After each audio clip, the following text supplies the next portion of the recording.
दोस्तों, सर्दियां शुरू हो चुकी हैं और दिसंबर का महीना भी आ चुका है और इसी के साथ साल 2023 बस खत्म होने वाला है और 2024 की पहली तारीख को पूरी दुनिया में नए साल की धूम दिखाई देगी। लेकिन क्या 1 जनवरी को मनाया जाने वाला नया साल वाकई में पूरी दुनिया के लिए नया साल है? अगर नया साल 1 जनवरी को मनाया जाता है तो भारत में जिस हिंदू पंचांग को मान्यता मिली हुई है उसमें नया साल चैत्र के महीने में क्यों मनाया जाता है? आखिर ग्रेगोरियन कैलेंडर और भारत का हिंदू पंचांग एक साथ नया साल क्यों नहीं मनाता? इन दोनों में इतनी असमानता क्यों है और ये दोनों एक दूसरे से इतने अलग क्यों हैं? कभी आपने सोचने की कोशिश की है आखिर क्यों भारत में बैंक से लेकर व्यापार तक की बैलेंस शीट और व्यापार की सभी बही खाता 31 मार्च को क्यों बंद कर दी जाती है? आखिर क्यों 1 अप्रैल से बैंक में ब्याज जोड़ा जाता है और 1 अप्रैल से ही बही खातों में नया साल मनाया जाता है? आखिर क्या राज है इन सब का और क्यों हम भारतीय अंग्रेजी सभ्यता के हिसाब से नए साल को मनाते हैं?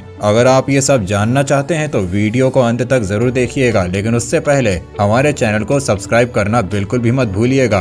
तो चलिए शुरू करते हैं। तो दोस्तों, एक सवाल पूछना था आप सभी से, क्या आप लोगों ने होली या दिवाली कभी तारीख के हिसाब से मनाई है या फिर रक्षाबंधन या कोई भी त्योहार? नहीं ना? फिर अपना नया साल आधी रात के अंधेरे में क्यों मनाते हो? 31 दिसंबर आने वाला है और इसी के साथ आधी रात को लोग पार्टियां मनाना, जश्न करना, शराब पीना शुरू कर देंगे और इसी के साथ वही न्यू ईयर वाले घिसे पिटे मैसेजेस का सिलसिला व्हाट्सएप और सोशल मीडिया पर शुरू हो जाएगा। लेकिन क्या सच में हमारा ये नया साल है? दोस्तों, हम भारतीय हैं। भारतीयों के लिए अपनी संस्कृति, अपना सनातन हमेशा सबसे ऊपर रहा है। हम अपने त्योहार को तिथि के हिसाब से मनाते हैं। तो क्या हम अपना नया साल आधी रात के अंधेरे में कभी मनाएंगे? या फिर अपनी संस्कृति को सबसे ऊपर मानने वाले हम भारतीयों के लिए नव वर्ष की शुरुआत में जश्न मनाना, पार्टियां करना, शराब पीना, सिगरेट पीना, क्या ये सही है? बिल्कुल नहीं। अगर आप भी ये मानते हो कि हमारा नया साल 1 जनवरी से शुरू होता है तो ये सरासर गलत है। अगर कैलेंडर के हिसाब से माने तो हमारे घर में जो कैलेंडर फॉलो किया जाता है वो असल में हमारा भारतीय कैलेंडर है ही नहीं, वो तो ग्रेगोरियन कैलेंडर है जो अंग्रेजों ने शुरू किया था। तो चलिए आज के वीडियो में हम आपको बताते हैं कुछ ऐसे फर्क जिन्हें जानने के बाद आपको भारतीय कैलेंडर और विदेशी कैलेंडर में बुनियादी फर्क समझ में आ जाएगा। हिंदू पंचांग की शुरुआत राजा विक्रमादित्य ने 57 BC में की थी, जिस हिसाब से इस समय 2080 चल रहा है। और ग्रेगोरियन कैलेंडर के हिसाब से देखें तो ये ईसा मसीह के जन्म दिवस से शुरू किया गया था, जिस हिसाब से ये 2023 का अंत है। और हिंदू पंचांग के हिसाब से हमारे नव वर्ष की शुरुआत चैत्र मास के शुक्ल पक्ष की प्रतिपदा से होती है, यानी कि चैत्र नवरात्र का पहला दिन। आप खुद ही देख सकते हैं दोस्तों, ग्रेगोरियन कैलेंडर के हिसाब से हम पूरे 57 साल पीछे चल रहे हैं। तो ऐसे में क्या अपने हिंदू पंचांग को छोड़कर अंग्रेजी कैलेंडर को अपनाना सही है? दोस्तों, हमारा जो हिंदू कैलेंडर है वह पंचांग के ऊपर आधारित है, जिसमें तिथि, वार, नक्षत्र और यहाँ तक कि सूरज, चंद्रमा और सभी ग्रहों की दशा को ध्यान में रखा जाता है। अब आप अपनी कुंडली पर अपने ग्रहों पर विश्वास रखते हैं तो आप ये जानते होंगे कि हमारे जीवन में ग्रहों और नक्षत्रों का कितना महत्व होता है। आपको बता दें कि हमारे हिंदू कैलेंडर की खोज वैदिक काल में ही कर ली गई थी, जिसे सूर्य, चंद्रमा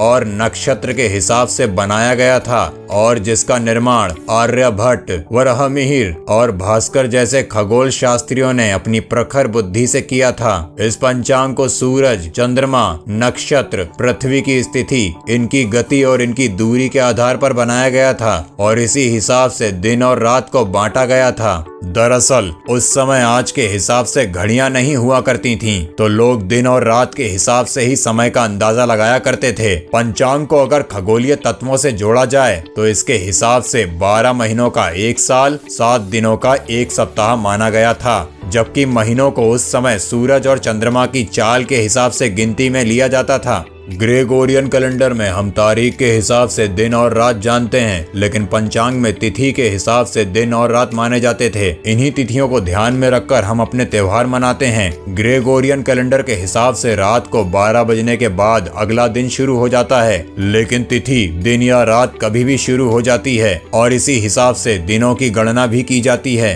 हिंदू पंचांग में 1 महीनों के 30 दिनों को 2 पक्षों में बांटा गया है, जिसमें एक शुक्ल पक्ष और कृष्ण पक्ष माना जाता जाता है। जब पूर्णिमा आती है और पूरे चांद को देखने के बाद चांद का घटना शुरू हो जाता है तो वो कृष्ण पक्ष माना जाता है, जिसे अंधेरा पाक भी कहते हैं। और जब अमावस्या के बाद चंद्रमा थोड़ा थोड़ा कर भरना शुरू होता है तो उसे उजाला पाक यानी कि शुक्ल पक्ष माना जाता है। इसी तरह से सौर मास और चंद्रमा मास को अलग अलग भागों में बांटा गया है। आपको बता दें कि ग्रेगोरियन कैलेंडर का विकास किया गया वो सौर मास के आधार पर किया गया, और जो हिंदू पंचांग है ये चंद्रमा के आधार पर बना हुआ है। दरअसल सौर मास में एक महीना 30 या 31 दिन का होता है और एक साल 365 दिन का। वहीं चंद्रमास तिथि के घटने बढ़ने से माना जाता है और एक महीना 26 से 30 दिन का होता है। इसी वजह से एक साल 355 दिन का माना जाता है और हर 3 साल बाद अधिक मास माना जाता है, जिसमें 11 दिन जोड़ दिए जाते हैं। दोस्तों,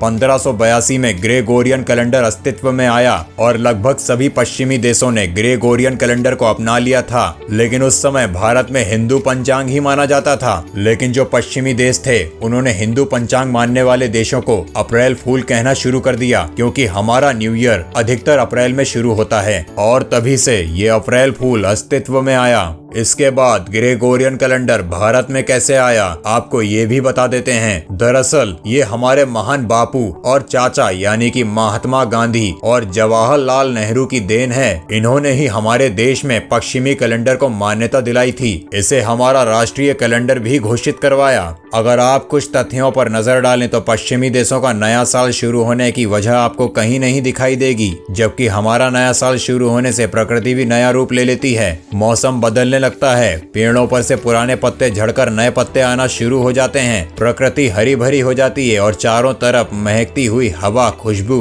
और सुहाना मौसम नए साल के आने की दस्तक देने लगता है। वैदिक काल के हिसाब से ब्रह्मा जी ने सृष्टि की रचना इसी दिन से की थी और काल की गणना भी इसी दिन से की जाती है। तो क्यों ना हम अपने पंचांग के हिसाब से चैत्र प्रतिपदा वाले दिन ही नया साल मनाएं। इसी के साथ जहां कैलेंडर की शुरुआत आतिशबाजी, पार्टी और बुरी आदतों से होती है, वहीं हिंदू नव वर्ष की शुरुआत त्योहारों की बाढ़ से की जाती है। इस दिन कश्मीर के लोग नवरोज, आंध्र प्रदेश और कर्नाटक के लोग उगादी, महाराष्ट्र के लोग गुड़ी पड़वा, केरल के लोग विशु और पंजाब के लोग वैशाखी मनाते हैं और नवरात्रों का शुभ आरंभ तो इसी दिन से होता है। तो दोस्तों, देखा आपने हमारे हिंदू पंचांग में ग्रेगोरियन कैलेंडर से कितनी ज्यादा खासियत है। इसी के साथ सौर मंडल के ग्रह भी हिंदू पंचांग से ही दिशा बदलते हैं। तो अगर आप भी सच्चे भारतीय और हिंदू हैं तो इस बार भी अपने पंचांग से ही नववर्ष मनाएं और ये वीडियो अपने दोस्तों और रिश्तेदारों के साथ जरूर शेयर करें। इसी के साथ हमारे चैनल को सब्सक्राइब करें और वीडियो कैसा लगा कमेंट करके जरूर बताएं।